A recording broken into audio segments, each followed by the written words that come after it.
छोटू थोड़ा हिलाओ थोड़ा व्हील को, थोड़ा इधर बगल से। ओ तेरी, अब ये जो हिल रहा है, अब इसको बाहर की तरफ हम निकालूंगा, निकलेगा कि क्या होगा देखेंगे। तो ये निकल नहीं रहा है। इसमें एक स्पीड पिन है जो कि ये बेरिंग है कि ये स्पीड पिन है वो तो पता नहीं। इसको जैसा कि हब भी निकल चुका है, तब तक हम ग्रीस नहीं लगाएंगे। बिल्कुल इसी तरह होना चाहिए जो इसका बॉल से। तुम जैसा बोलेंगे वैसा, मेरे को कोई टेंशन नहीं है। टाइट करना है और राउंड लगवा के अपन बताने वाला है। जो महिंद्रा का बुलेरो, उसमें एक्चुअली जो इसका फ्रंट व्हील है राइट का, वो इतना वाइब्रेट हो रहा है, हमको पता ही नहीं चल रहा क्या प्रॉब्लम है। छोटू थोड़ा हिलाओ थोड़ा व्हील को, थोड़ा इधर बगल से। ओ तेरी, अब बैक से अंदर दिखाता हूँ, मालूम नहीं चल रहा है। तो हम क्या करेंगे, इसको खोलेंगे। खोलो इसको। किसी फॉल्ट को पकड़ना और इंटरेस्ट लेके काम करना बहुत भाई मज़ा आता है काम करने में। जो फॉल्ट है ना, फॉल्ट मिल जाता है ना, तो अलग बात है। हाँ, कल भी गया था। निकलिए जरा, देखते हैं आखिर प्रॉब्लम कहाँ पे है।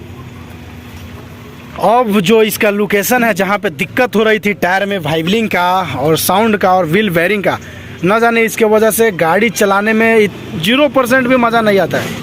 अब फॉल्ट को देखेंगे आखिर ये प्ले कहाँ पे हो रहा है। छोटू ये कैलिफर आर्म को खोलो था, कैलिफर आर्म को खोलते हैं, उसके बाद देखेंगे आखिर प्ले कहाँ है। मुझे तो ऐसा फील हो रहा है कि इसके अंदर का जो हब है, बेरिंग होता है, वो टूट गया है, बेरिंग फूट गया है पूरा।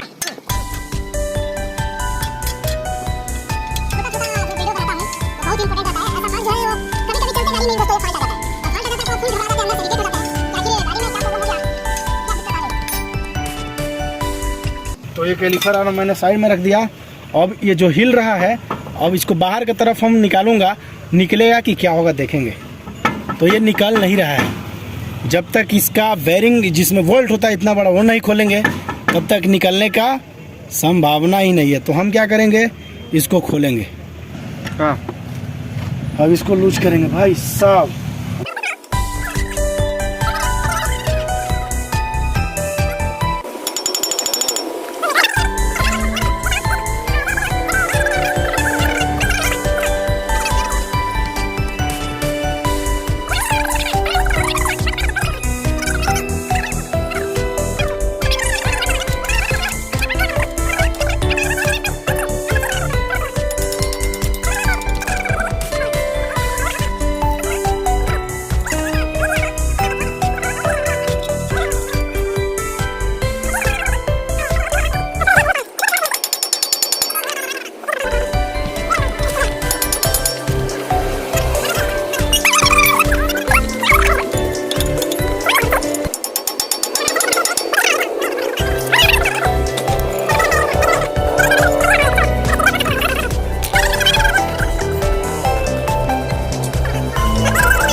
जैसा कि हब भी निकल चुका है और आपको दिखाने का मैं प्रयास करता हूँ। इसके अंदर एक बेरिंग है और एक बेरिंग यहाँ पे है, पर ये बेरिंग में न बॉल्स है, न नीडल है, न कुछ भी नहीं है। सिर्फ और सिर्फ बचा ये स्लीव बेरिंग का, और एक बेरिंग जो है अंदर है।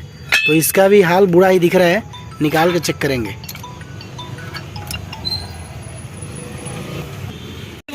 तो ये भाई बिल्कुल मस्त हो चुका है, बिल्कुल इसको साफ कर दिया हूँ। अब इसमें पहले ऑयल सील लगाऊंगा, ठीक है। ऑयल सील, इसमें ऑयल तो नहीं आता है पर ग्रीस आता है, पर उससे बेरिंग सेफ होता है ऑयल सील डालने से।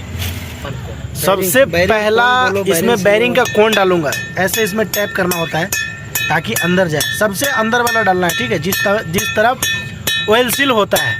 तो कोन को मैं इस तरह अंदर प्रेस कर दिया हूँ। ये पूरा अंदर तक ठोकना है, ठीक है, जब तक टच ना हो जाए। ये भी लग चुका है, जो फ्रंट में रहता है सबसे बाहर वाला कोन, वो भी लग चुका है। अब बारी है इसमें अच्छा से ग्रीस फुल करने का। जब तक हम ग्रीस नहीं लगाएंगे तब तक इसका काम नहीं होने वाला है। हाँ, हटा दो। नहीं, 2-3 दिन से उधर ही था।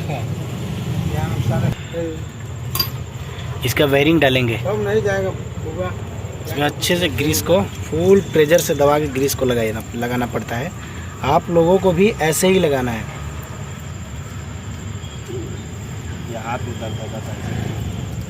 हम करता ना एक तरफ से ग्रीस लगा रहा है देखिए, और एक तरफ से पूरा निकल रहा है। बिल्कुल इसी तरह होना चाहिए। जो इसका बॉल्स है, निडल्स है, सब जगह अंग में घुसना चाहिए ग्रीस। नहीं तो थोड़ा गाड़ी चलेगा, हीट होगा, फिर ग्रीस जल जाएगा, फिर साउंड आएगा। इस पर नाम लिख के चांस ही नहीं है। इसको ठोक पीट मार पीट नहीं करना है बेरिंग को। इसके अंदर जो स्लिप लगाया हूँ उसमें क्लीन से इसको खाली बैठा दे। ये रहा ऑयल सील, ठीक है, ग्रीस ऑयल सील है, बेरिंग का ऑयल सील। जैसे इसमें ऑयल सील फिट हो जाए उसके बाद क्या करना है, निकल को उठाइए, जो हब होता है उसको क्लीन से उसमें डाल दीजिए, और उसके बाद इसमें ग्रीस पूरा अंदर तक भर दीजिए। इसमें कंजूसी नहीं करना है। थोड़ा तो ग्रीस लगेगा, लेकिन गाड़ी चलेगा फिर भाई मक्खन जैसे गाड़ी चलेगा, बिल्कुल साल तक चलेगा।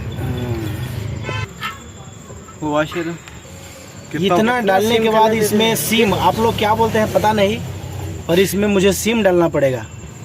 2 इसमें सीम है, और आप भी खोलते हैं तो शायद 3 भी हो सकता है, 4 भी हो सकता है। तो जितना सीम खोले उतना इसमें क्लीन से आपको डालना होगा। हाँ, इतना होने के बाद इसका ऊपर वाला वेरिंग में आप ग्रीस को लगाएंगे। तुम जैसा बोलेंगे वैसा, मेरे को कोई टेंशन नहीं है। टेंशन नहीं है तो उसमें लोड डालते हैं ज़्यादा। सब कुछ जब आप डाल लेंगे तो एक इसके अंदर डालना पड़ता है नट, जो ऐसा दिख रहा है, ये 50 नंबर का है। ये दिखाने का, यही मैं आपको बताने का प्रयास करता हूँ कि आपको जब भी आपका SUV कार है, SUV गाड़ी रखे हैं, बड़ा वाला गाड़ी जिसमें हब ग्रीसिंग है, निकल वाला है, आपको एवरी सर्विस में तो नहीं, हाँ, आपको दिल करे, तसल्ली हो कि मेरे गाड़ी में कुछ रफ साउंड आ रहा है, बेरिंग का साउंड है, तो 10,000 में नहीं, कम से कम 20,000 किलोमीटर चलने के बाद इसको किसी गैरेज में या शोरूम में, जहाँ पे आप काम कराते हैं, वर्कशॉप में, इसको खोलिए, अच्छे से इसको क्लीनिंग करवाइए, ग्रीसिंग करवाइए। जल्दी बेरिंग जाने का संभावना नहीं रहता है, ठीक है। आपका लाइफ लॉन्ग जो है गाड़ी का वो बढ़िया रहेगा, बिल्कुल मस्त परफॉर्मेंस, माइलेज, पिकअप सब कुछ बढ़िया रहेगा। ये बिल्कुल फ्री रहेगा, तो आपकी गाड़ी में कुछ दिक्कत ही नहीं होगा। ये जो यहाँ पे नट को लॉक किया जा रहा है, ये जो मैं नट को टाइट किया हूँ, आपको थोड़ा टाइट करना है और राउंड लगवा के देखना है, इसको फिरा के देखना है। ये ज़्यादा टाइट भी नहीं होना चाहिए और लूज़ भी नहीं होना चाहिए, नहीं तो साउंड आएगा रनिंग में। बिल्कुल इतना फ्री होना चाहिए। और इसके बाद जो होता है, एक लॉक होता है वाशर, इस तरीके से उसमें बैठा के दूसरा वाला नट को टाइट करेंगे। उसके बाद एक किसी स्क्रू ड्राइवर टूल्स की मदद से बैक साइड से इसको बेंड कर देंगे, ताकि जहाँ पे नट है वहीं पे लॉक हो जाए।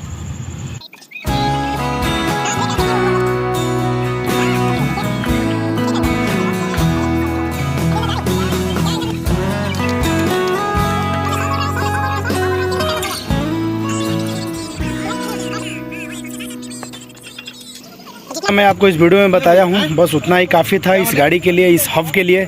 उम्मीद करता हूँ कि मेरी ये वीडियो आपको पसंद आई होगी।